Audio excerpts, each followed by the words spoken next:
মাকে হারানোর পর বোঝা যায় মায়ের কথা। যে সকালে তুমি ঘুম থেকে উঠতে মায়ের ডাক শোনার জন্য, আর সেই ডাক চিরদিনের জন্য থেমে গেছে।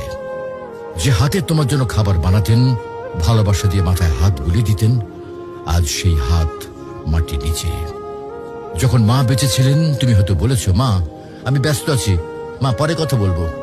কিন্তু আজ তুমি সময় পেলেও আর সেই কথা শোনানোর মানুষটি নেই। আজ তুমি চাইলে আর মাকে ফোন করে বলতে পারবে না, মা আমি পৌঁছে গেছি। আজ তুমি ঘরে ফিরলেও আর কেউ দরজায় দাঁড়িয়ে হাসি মুখে বলবে না, টেবিলে খাবার রাখা আছে, খেয়ে নিস বাবা।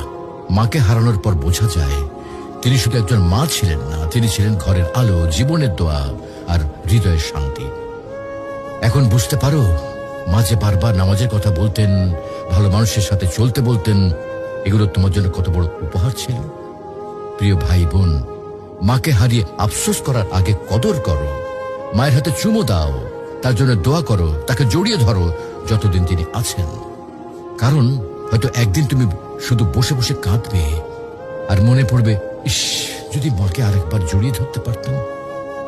মাকে হারানো মানে পৃথিবীর সব থেকে বড় আশ্রয় হারিয়ে ফেলা। তুমি যখনই সময় পাও তোমার মায়ের সাথে সময় দাও, মায়ের জন্য দোয়া করো। মা যদি আজকে ইহলোক ত্যাগ করেন তাহলে তিনি আর ফিরে আসবেন না।